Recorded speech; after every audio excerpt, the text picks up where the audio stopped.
Makasaysayang araw po. It's showtime! Ngayong panahon ng Semana Santa, makikita mo mga kalsada ang mga taong hinahampas at sinusugatan ng sarili o ang mga nagbubuhat ng mabibigat na krus sa init ng kalsada.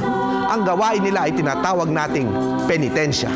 Natutunan natin ito sa ating pagbabasa ng Pasyong Mahal o ang pagsasabuhay ng mga palabas na senakulo at maging sa mga prailing Espanyol na hinahagupit o hinagupit ang sarili bilang disiplina o ang simbolikong pagpipigil sa pag-iimbot, pagnanasa at pagkamakasarili ng kalooban.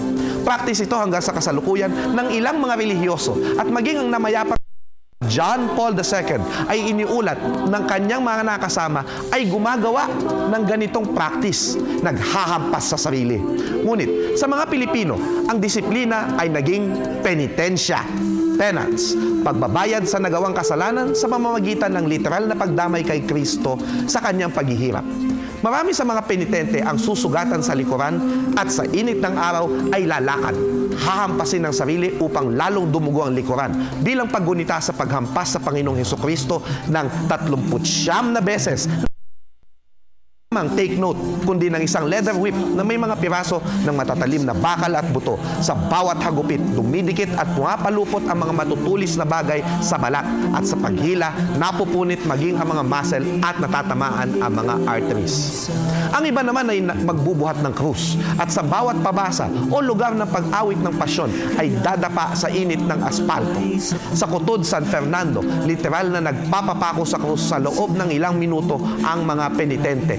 Isang practice na nagsimula sa mga huling dekada ng dekada at mga unang bahagi ng dekada 60. Para sa marami, kalokohan ito at hindi naaayon sa turo ng simbahan. Ngunit, kung titignan ng kultura natin bago dumating ang mga Espanyol, may mga practice na rin tayo na katulad nito. Nagpapalupot ng ratan sa kanilang mga braso at leg ang mga Tagalog sa pagkamatay ng kanilang datu na penitensya na ngayon para sa pinakadakilang datu ng lahat, si Hesukristo.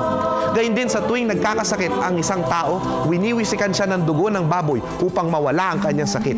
Kaya taliwas sa paniniwalang paglilinis lamang ang gusto ng mga penitente para makagawa ulit ng kasalanan. Kinabukasan, ang pagpapenitensya ay ginagawa din para magtamo ng kalusugan o ginhawa. Gayun din ang pagpapenitensya ay maaaring ritual ng pagkalalaki, bagamat hindi na ito monopolyo ng lalaki. Sa Bulacan, naging popular si Lucia Reyes na nadama na pinili siya ng Diyos na gawin ang sakripisyong pagpapapako sa krus sa maraming taon.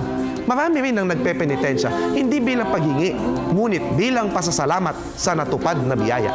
Gagawa ng panata, pangako na gagawin taon-taon bilang pagtanaw ng utang na loob sa Diyos.